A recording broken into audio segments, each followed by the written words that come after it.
दोस्तों इस सेशन में हम बात करेंगे the voice of rain poem की, जिसके रचयिता हैं बाल्ट बिटमैन। बाल्ट बिटमैन जी कहते हैं कि वह रेन से पूछते हैं कि तुम कौन हो। रेन का जो सॉफ्ट फॉलिंग शार है वो उनको कहता है कि धरती की पोएम है। वह कहती है कि वह एक एंडलेस प्रोसेस से गुजरती हुई जमीन के ऊपर से और बॉटम ऑफ सी से हेवन की तरफ जाती है, वहां पे जाकर बादल बन जाती है और फिर धरती पे वापिस आती है ड्राट्स को ख़त्म करने के लिए। अटामीस और डस्ट लेयर जो ग्लोब की ऊपर होती है उसको ख़त्म करने के लिए। इसके बिना जो धरती के ऊपर सीड्स होते हैं वो अनवोन्ड रह जाते हैं, उनको जान देने के लिए वह धरती के ऊपर आती।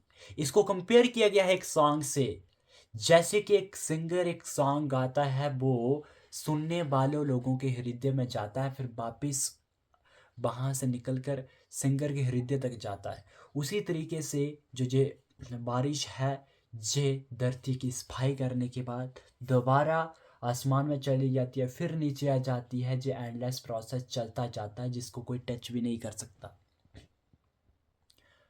अपना सारा काम करने के बाद जो अपने ओरिजिन पे चली जाती है।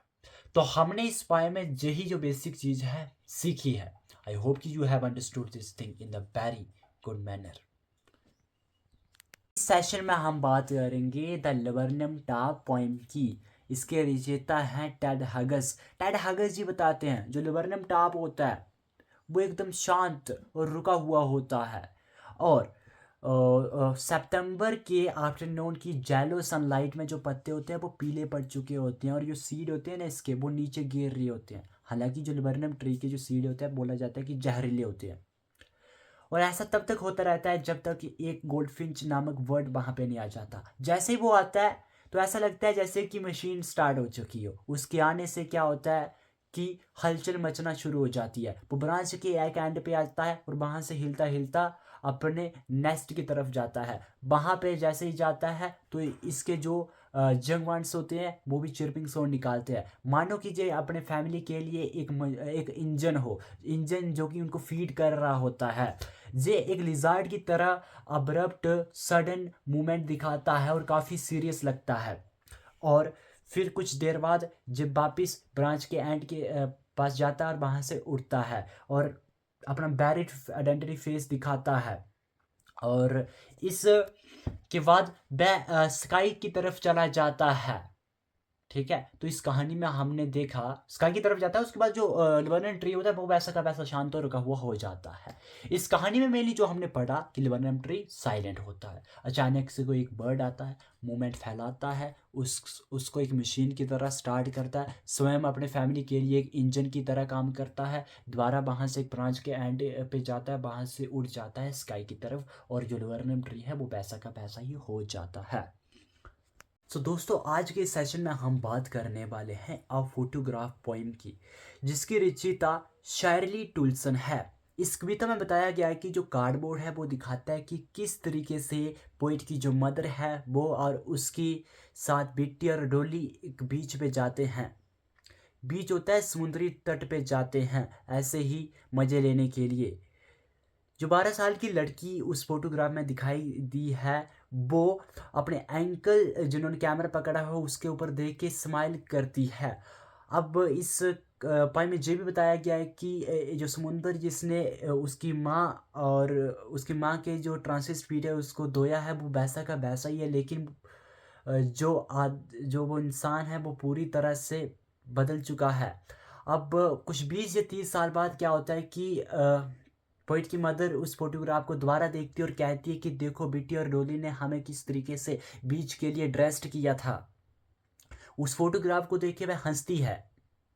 ठीक है, तो सी हॉलीडे क्या था, उनका पास्ट था, और मेरे लिए मेरी मदर का हंसना भूतकाल था, ऐसा कवित्री कहती है। दोनों इस बात से चिंतित है कि वे अपने इस भूतकाल को नहीं पा सकते। अब पोइट की मदर को गुजरे हुए लगभग उतने ही वर्ष हो चुके हैं जितनी कि वह उस फोटोग्राफ में जितनी आयु की वह उस फोटोग्राफ में दिखाई दे रही है। और इस सर्कमस्टेंस में कुछ भी नहीं कहा जा सकता।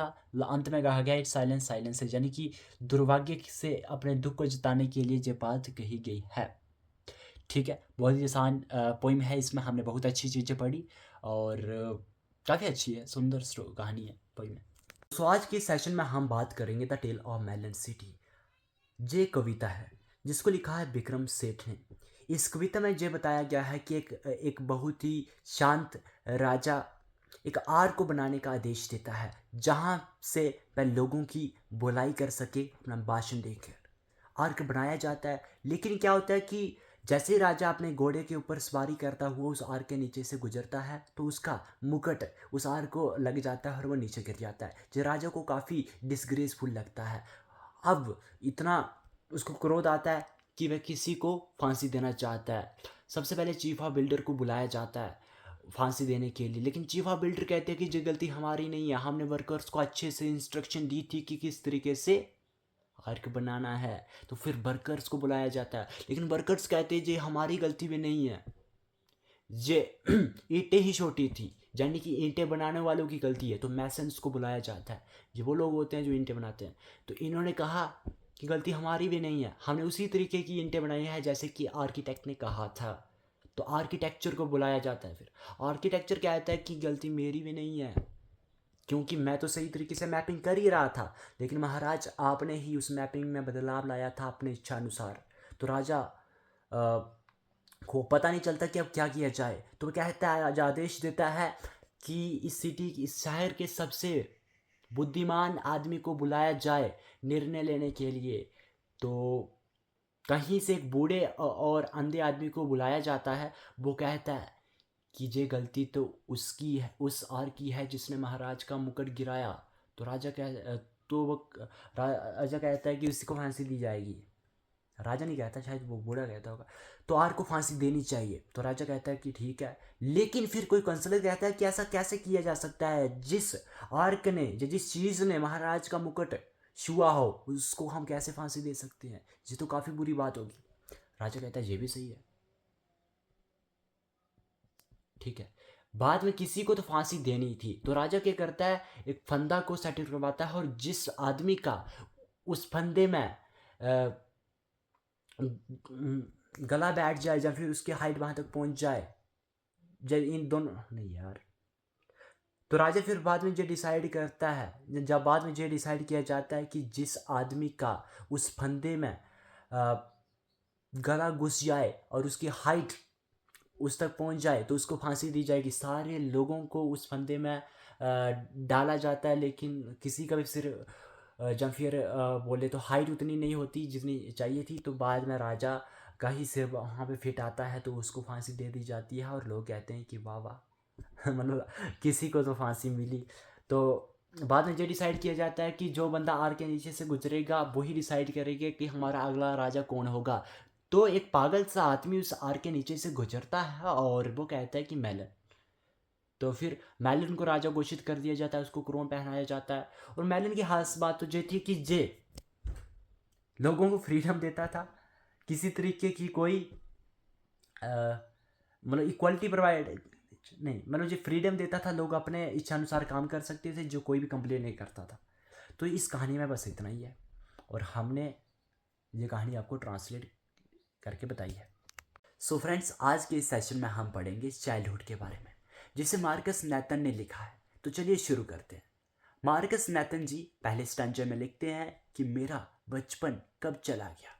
क्या ये वो समय है जब मैं 11 साल का हुआ और मैंने रियलाइज़ किया कि हेल और हेवन जियोग्राफी में कहीं भी नहीं पाई जाती और इसके वजह से ये एग्जिस्ट ही नहीं करती।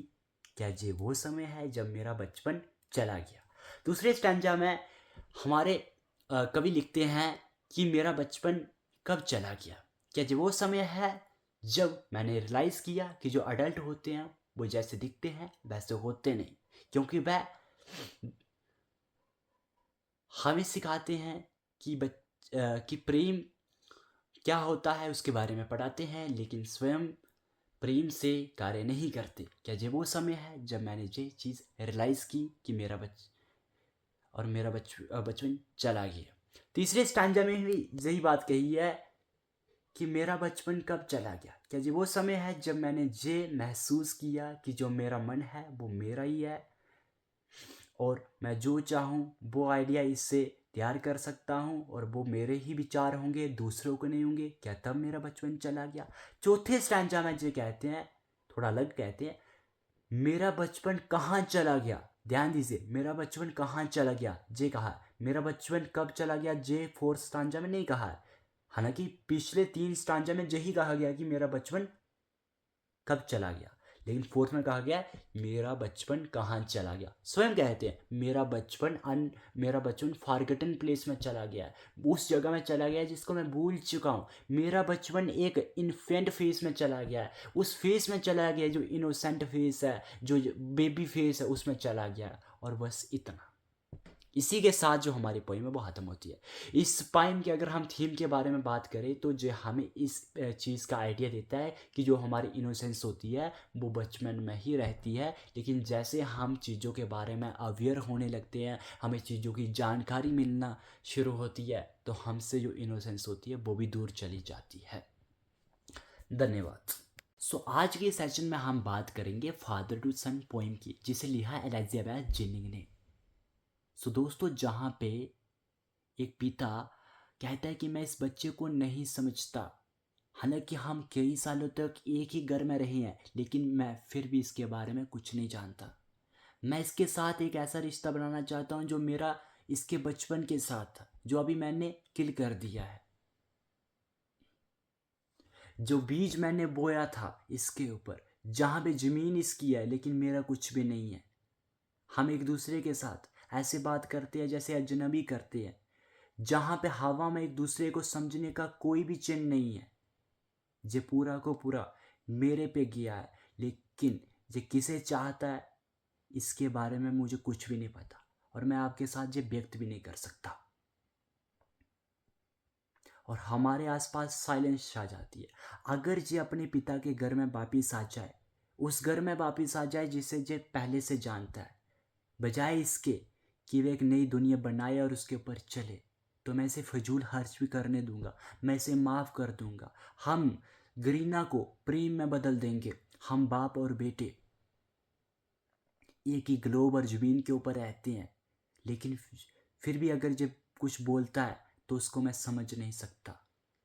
और इसी वजह से जो मेरा दुख है वो गुस्से में बदल जाता है कि मैं इसकी बातों को नहीं समझ पा रहा। और वे दोनों एक एक करके अपने खाली हाथ आगे करते हैं और पिता अपने बेटे से माफ़ी मांगता है कि मुझे माफ़ कर दो, मैं तुम्हें समझ नहीं पाया। तो ये कहानी जहाँ पे ख़त्म होती है, लास्ट में हमने इसको अच्छे से नरेट किया है।